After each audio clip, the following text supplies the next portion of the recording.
Firman Tuhan hari ini diambil dari Mazmur 68 mulai ayat 25 sampai 36 dan temanya adalah mengakui kekuasaan Allah.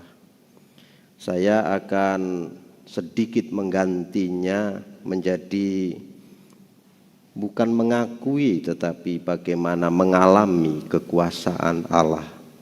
Saya akan baca untuk saudara dalam terjemahan bahasa Indonesia yang pertama.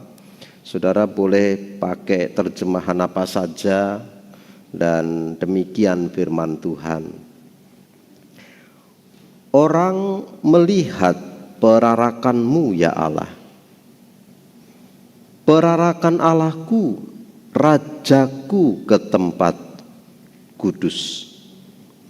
Di depan berjalan penyanyi-penyanyi, di belakang pemetik-pemetik kecapi, di tengah-tengah dayang-dayang yang memalu rebana.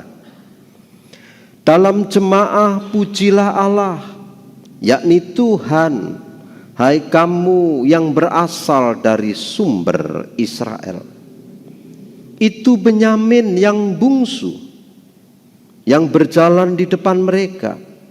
Pemuka-pemuka Yehuda berbondong-bondong. Pemuka-pemuka Zebulon, pemuka-pemuka Naftali. Kerahkanlah kekuatan-Mu ya Allah, tunjukkanlah kekuatan-Mu ya Allah. Engkau yang telah bertindak bagi kami. Demi bait-Mu di Yerusalem, raja-raja menyampaikan persembahan kepadamu. Hardiklah binatang-binatang di teberau, kawanan orang-orang kuat, penguasa-penguasa bangsa-bangsa. Injaklah mereka yang mengejar perak, serakkanlah bangsa-bangsa yang suka berperang. Dari Mesir orang membawa barang-barang tembaga. Ethiopia bersegera mengulurkan tangannya kepada Allah. Hai kerajaan-kerajaan bumi, menyanyilah bagi Allah, bermazmurlah bagi Tuhan, Selah. Bagi Dia yang berkendaraan melintasi langit purbakala, perhatikanlah, Ia memperdengarkan suaranya yang dahsyat. Akuilah kekuasaan Allah, kemegahannya di atas Israel, kekuasaannya di dalam awan-awan. Allah adalah dahsyat dari dalam tempat kudusnya Allah Israel. Dia mengaruniakan kekuasaan dan kekuatan kepada umatnya. Terpujilah Tuhan. Amin. Kalau saudara membaca LAI, maka judul dari bacaan kita ini adalah perarakan kemenangan Allah. Jadi ini adalah procession atau sebuah prosesi kemenangan dari seorang raja yang masuk di arah dari luar kota Yerusalem menuju tengah kota Yerusalem. Itu sebabnya disebut sebagai prosesi atau procession. Tetapi Mazmur 68 adalah mazmur yang paling sulit untuk ditafsirkan dan dimengerti. Sebab terdiri dari begitu banyak peristiwa, banyak tokoh, banyak momen, sehingga sulit yang mana yang menjadi latar belakang historis dari keseluruhan Mazmur 68. Kalau dilihat dari genrenya, maka Mazmur ini biasa disebut sebagai Mazmur kerajaan, karena berisi tentang prosesi perayaan kemenangan seorang raja. Dan saudara boleh baca dari ayat 1 sampai terakhir, di sana didaftarkan berbagai berbagai kemenangan yang pernah diraih oleh orang-orangnya Allah. Musa pernah menang membawa Israel keluar dari Mesir. Ada dalam catatan Mazmur 68. Kalau saudara baca lanjutannya, kemenangan Salomo, di sana pun ada dicatat di dalam Mazmur 68. Kemenangan Daud juga dicatat di dalam Mazmur 68. Singkatnya, Mazmur 68 berisi peristiwa, daftar peristiwa kemenangan. Tapi itu tidak bicara tentang manusia, itu bicara tentang Allah sendiri. Sehingga Allah, walaupun tokoh-tokoh di dunia berganti, tetapi dia ditemukan selalu menang atas lawan-lawannya. Itu sebabnya Mazmur ini disebut sebagai perarakan kemenangan Allah. Nah, khusus teks yang kita baca, banyak penafsir yang kemudian menjelaskan bahwa itu dilatar belakangi kisah 2 Samuel pasal 6 ayat 20 sampai 23. Pada waktu itu Daud mengajak semua orang Israel untuk bersukacita, menari-nari. Kenapa? Karena pada waktu itu Daud baru saja memindahkan tabut perjanjian dari satu kota yang ada di luar Israel, sekarang dibawa masuk ke Israel. Dari situ kemudian tinggal di rumahnya Obed-Edom selama 3 bulan, dan Obed-Edom diberi begitu banyak kemenangan oleh Tuhan sampai akhirnya dibawa masuk ke kota Yerusalem. Pada waktu tabut Allah itu dibawa masuk ke Yerusalem, maka saudara harus membaca kisah dalam 1 Tawarik 13 dan 1 Tawarik 15. Di sana dikisahkan tentang bagaimana Daud bersukacita, menari-nari, bahkan sampai telanjang, tidak berpakaian di hadapan semua budak-budak hamba-hambanya, karena sukacitanya tabut perjanjian itu dibawa masuk lagi ke Yerusalem. Saudara, tabut perjanjian adalah simbol kehadiran Tuhan. Di mana ada tabut perjanjian, di situ ada kemenangan. Kalau tidak ada tabut perjanjian, Israel akan kalah perang. Maka sekarang Daud merasa sukacita kembali, sukacita yang besar sekali. Sebab tabut perjanjian yang sudah lama tidak tinggal di tengah-tengah Yerusalem, sekarang berhasil dibawa masuk lagi di Yerusalem dalam 1 Tawarik pasal 15. Itu sebabnya dia bersukacita dan menari-nari. Dan itu sebabnya di ayat yang ke-24 dikatakan, orang melihat perarakanmu ya Allah, perarakan Allahku, Rajaku, ke dalam tempat kudus. Sekarang semua orang melihat, seluruh kota menyaksikan arak-arakan besar masuknya tabut perjanjian menuju Yerusalem. Dan saudara ingat, ini bukan Tuhan, ini simbol kehadiran Tuhan.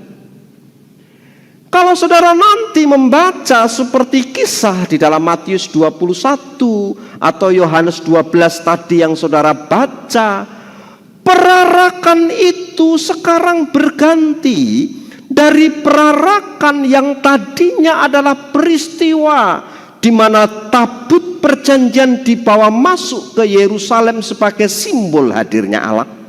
Maka perarakan itu sekarang diperuntukkan untuk Yesus yang adalah anak Daud yang masuk menuju kota Yerusalem.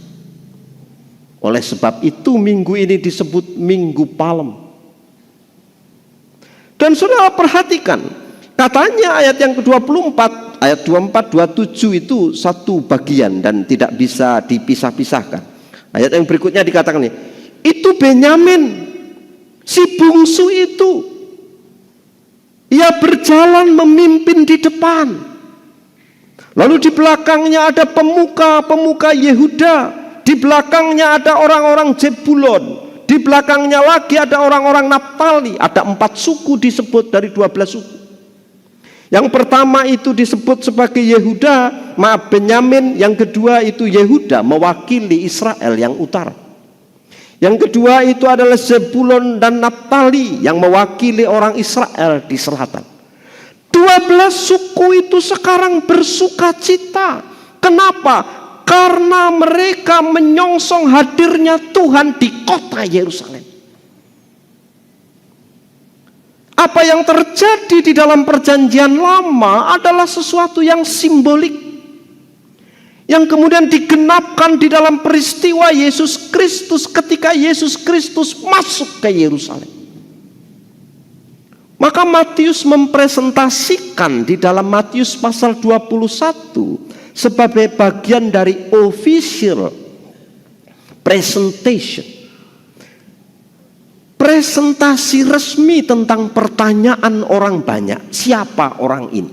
Saudara baca nanti Matius pasal 21. Siapa orang ini?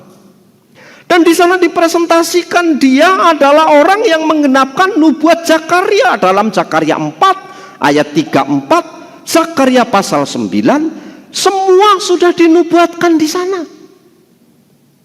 bahwa dia nanti keturunan Daud akan masuk ke Yerusalem. Oleh sebab itu Matius dari awal memperkenalkan Yesus dalam silsilahnya. Inilah Yesus, anak Daud, anak Abraham.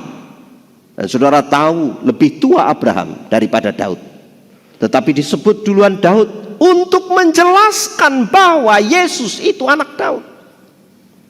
Dan begitu anak Daud itu masuk ke dalam kota Yerusalem untuk merayakan Paskah dan mati nanti dalam peristiwa Paskah, maka sekarang dibuat sebuah prosesi besar penyambutan Hosiana di tempat yang maha tinggi.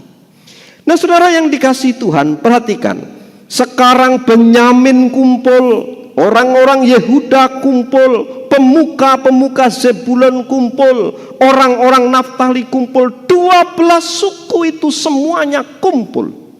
Untuk apa? Menyongsong Yesus yang adalah Raja di Yerusalem.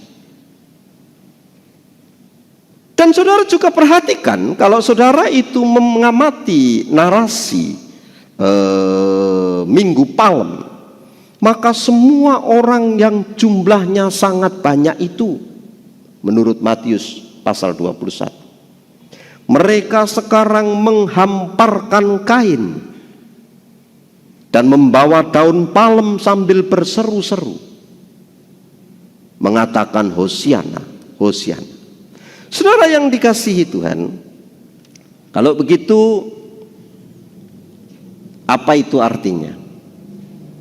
Daun palem itu di perjanjian lama adalah simbol kemenangan.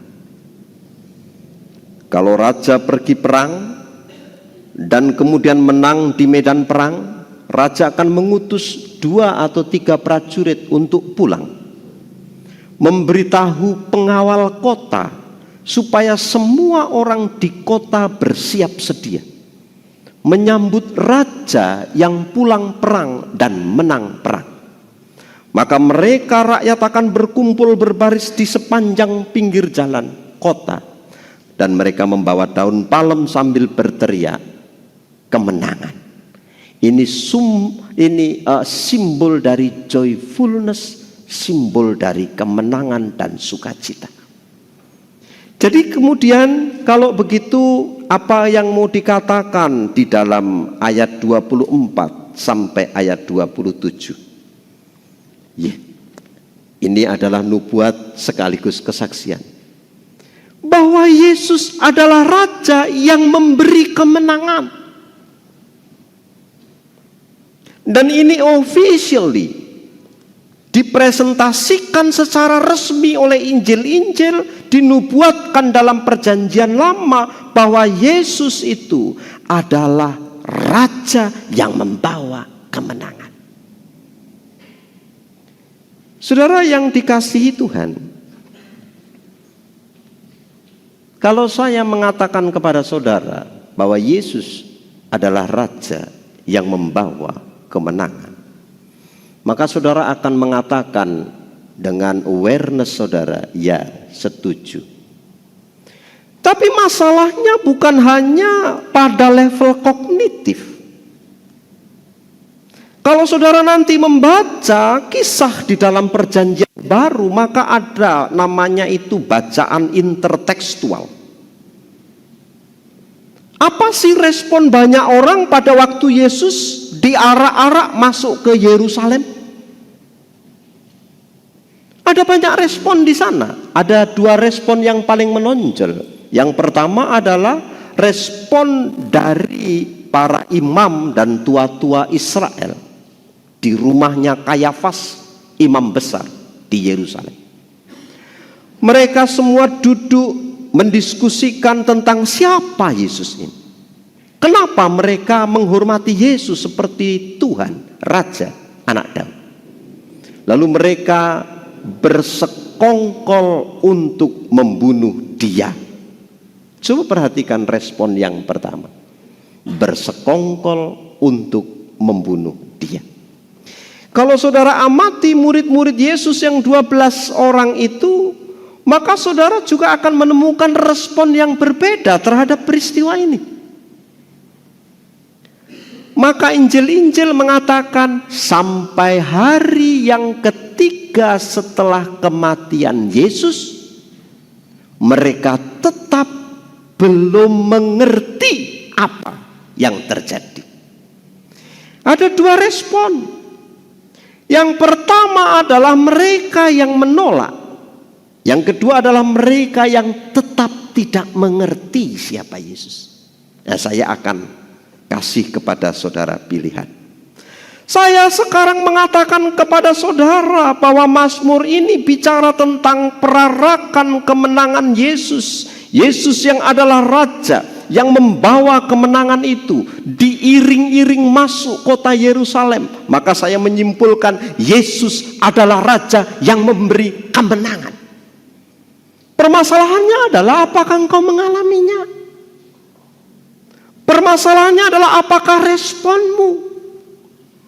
Bukankah Yesus sang pembawa kemenangan ini sudah dikhotbahkan ribuan kali saudara mendengar?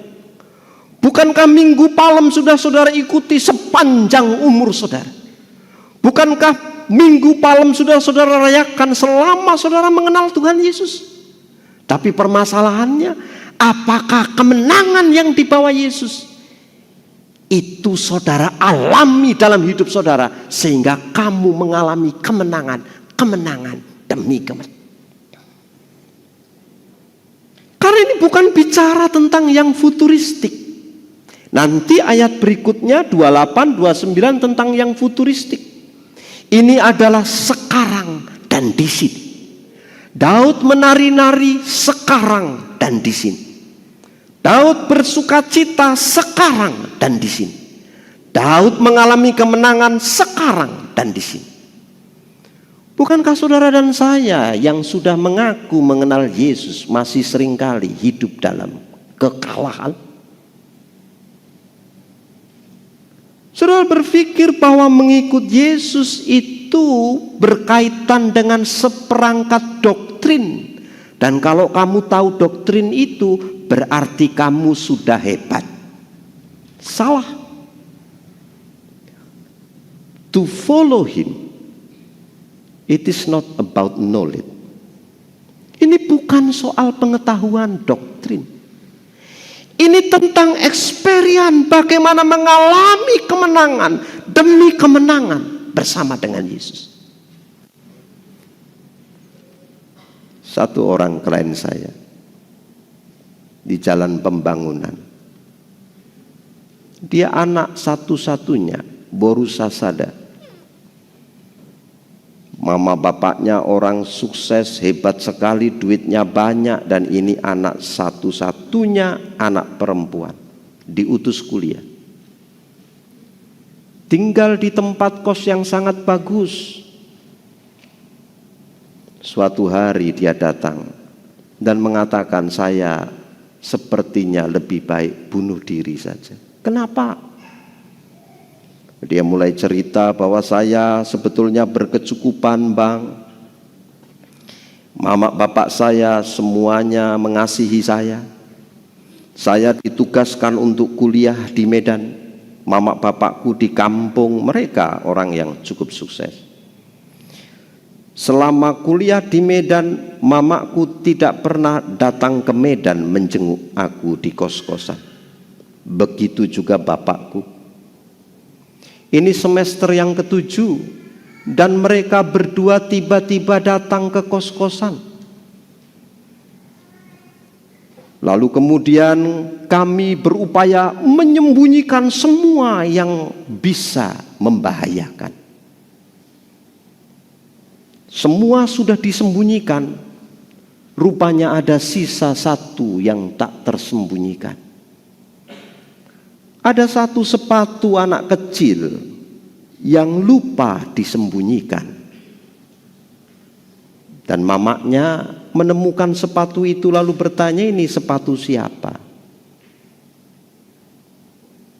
Borunya tidak bisa menjawab. Didesak terus, menangis dia. Rupanya selama 7 semester, mulai semester 3 dia sudah kumpul kebo dengan laki-laki dan punya anak.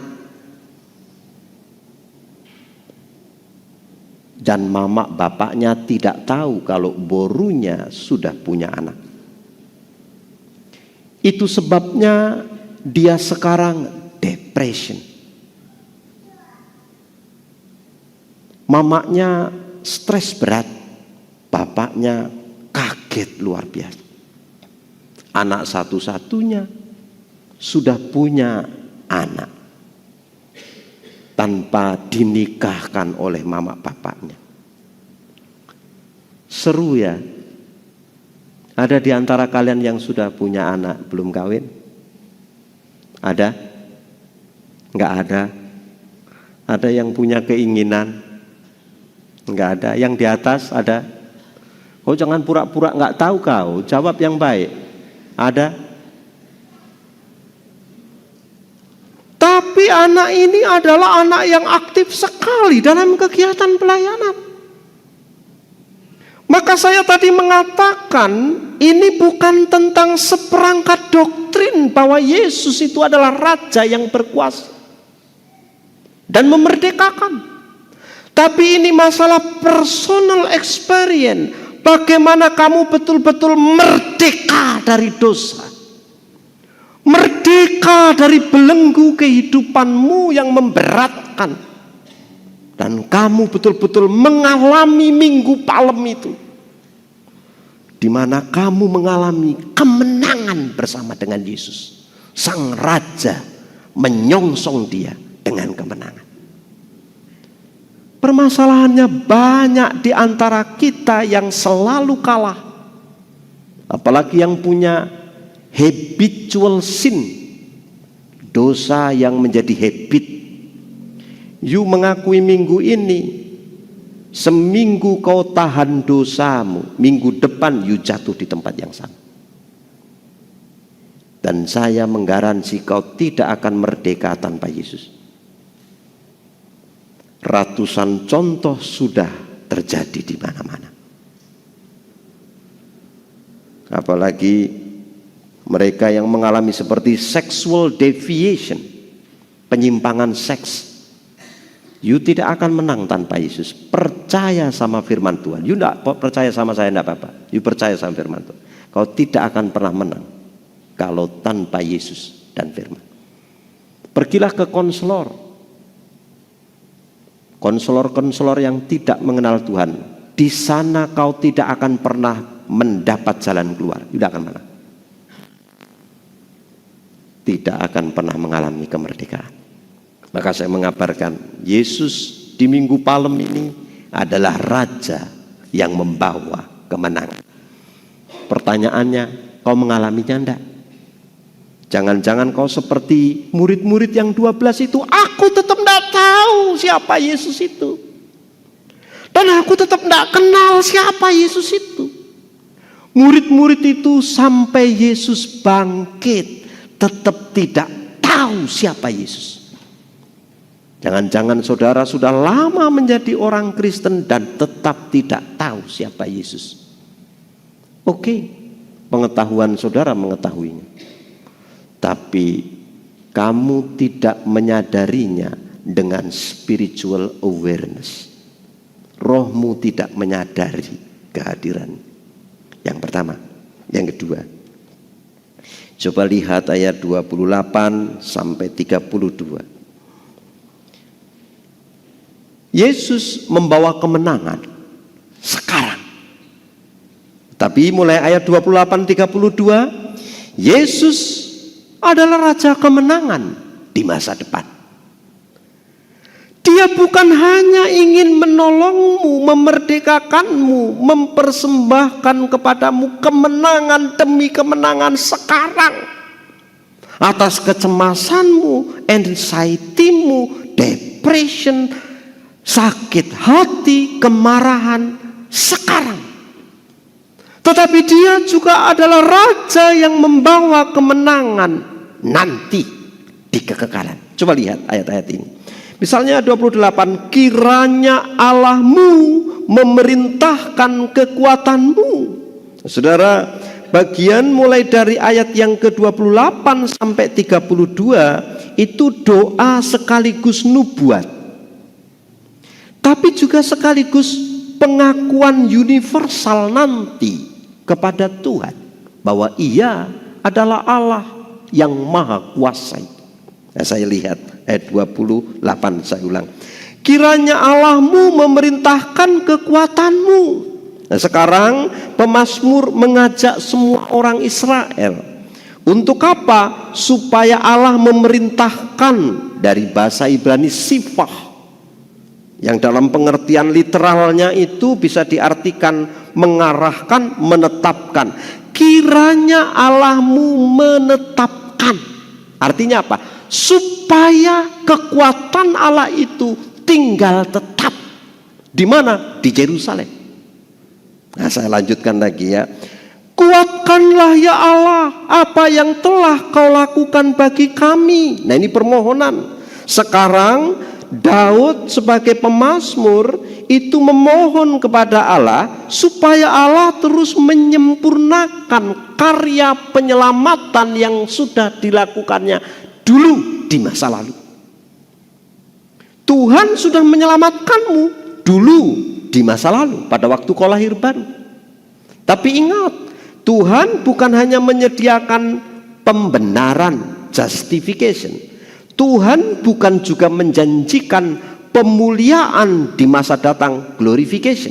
Saudara masih hidup sekarang antara kau dibenarkan menunggu nanti dimuliakan. Anda hidup di tengah-tengah tensi, dan di situ Anda banyak stres, banyak masalah, banyak pergumulan. Karena kau belum ke surga, tapi kau anak-anak Tuhan yang tinggal di bumi. Ngerti? Tuhan sudah menebusmu sekarang, tapi Tuhan belum membawamu ke surga, itu masih nanti. Dalam konteks kehidupan sekarang dan nanti, saudara akan banyak menderita.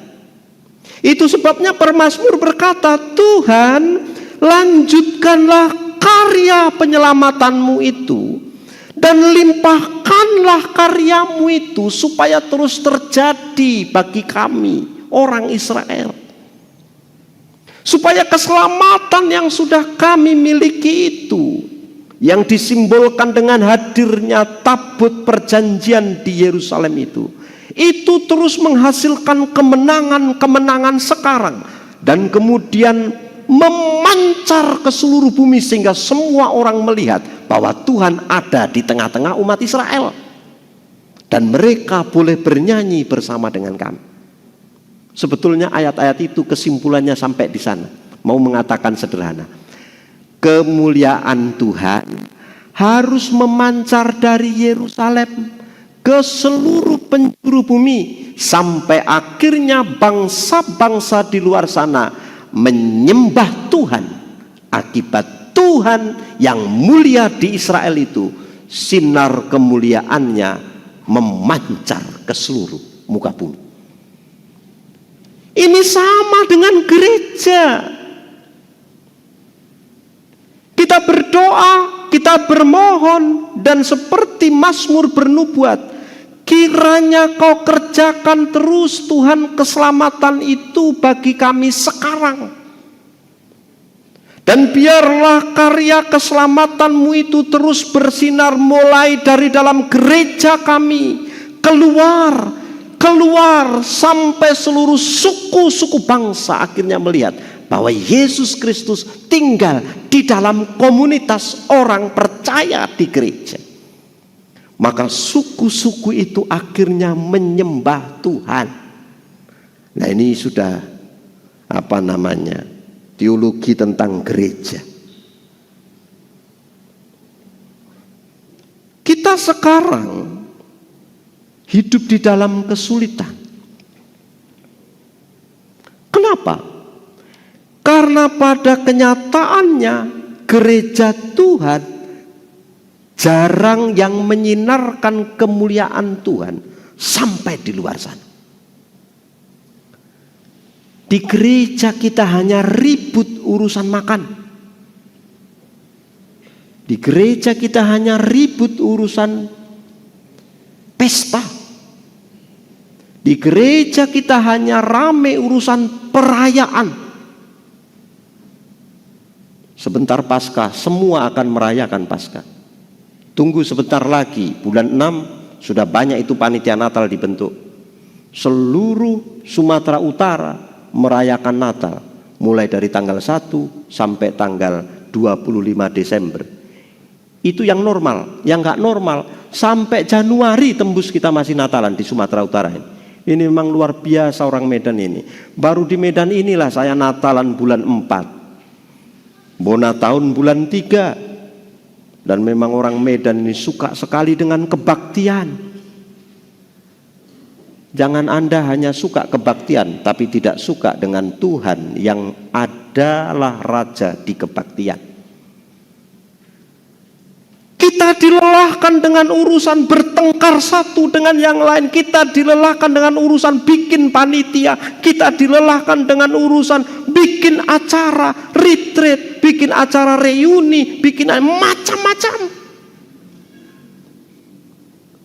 Sampai akhirnya sinar kemuliaan Tuhan yang mestinya memancar itu tidak pernah dilihat oleh orang di sekitar kita.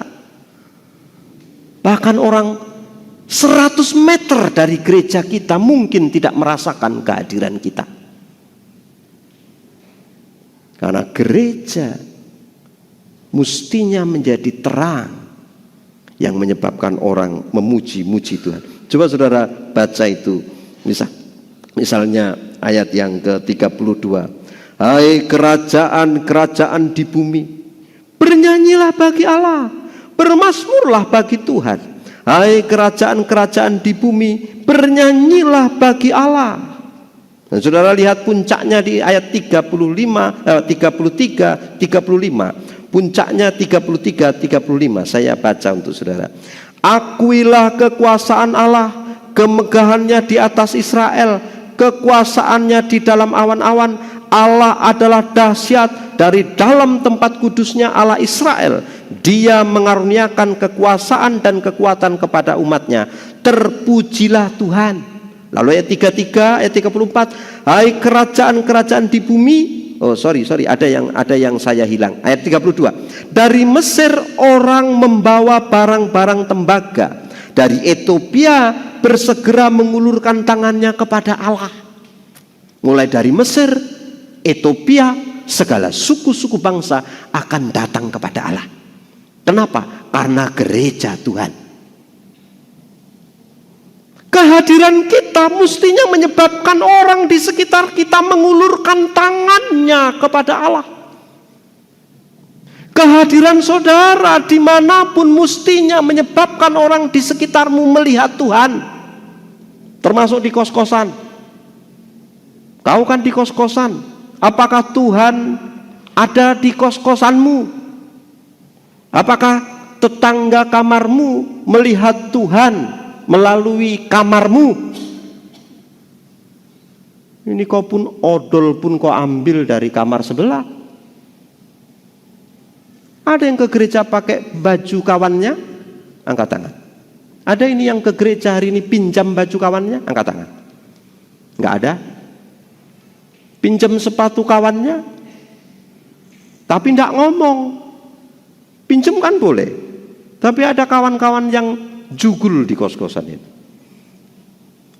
Pakai barang kawan enggak pernah bilang. Bando kawan hilang terus. Baru tambunan itu.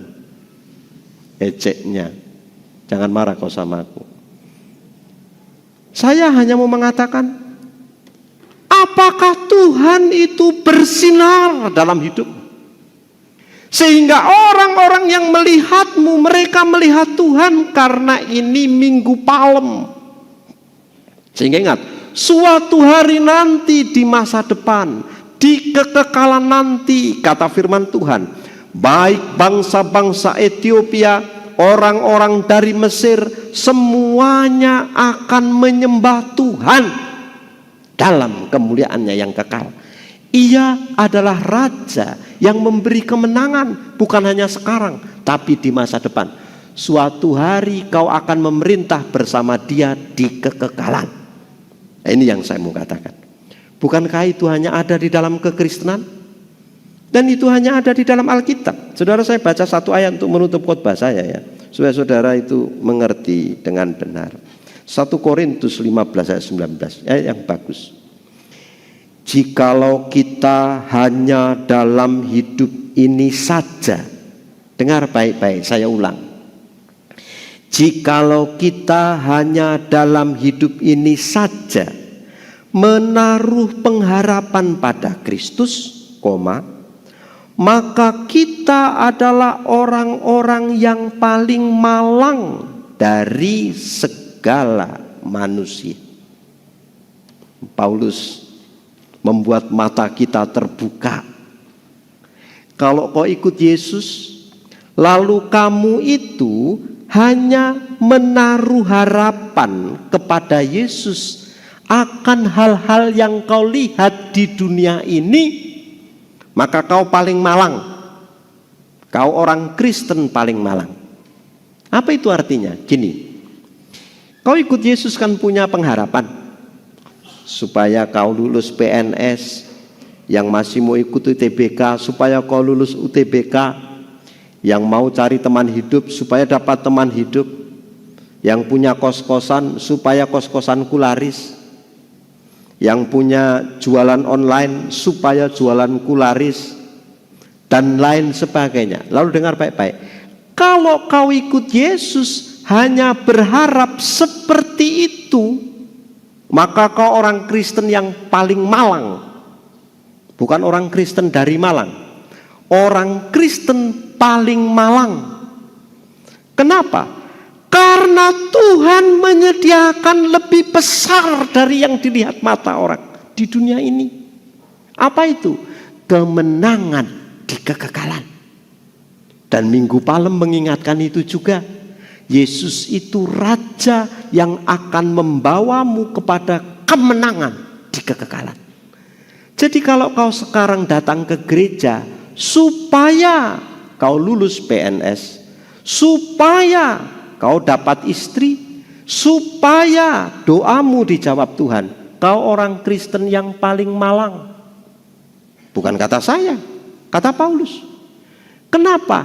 Karena apa yang kau harapkan diharapkan juga oleh orang-orang yang tidak kenal Tuhan. Kau berharap lulus, orang yang tak kenal Tuhan pun berharap lulus jadi PNS.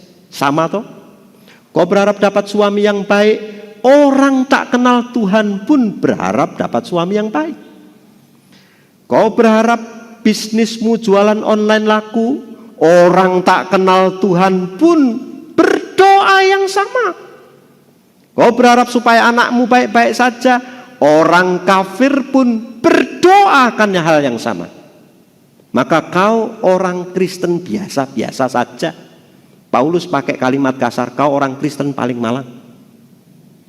Berdoalah untuk hal-hal yang disediakan Tuhan, yang tak dilihat oleh mata. Apa itu? Kemenangan di kekekalan.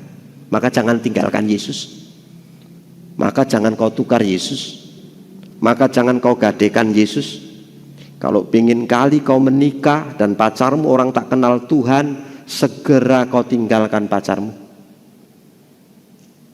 Jangan main-main, sebab kau nanti akan terbakar api.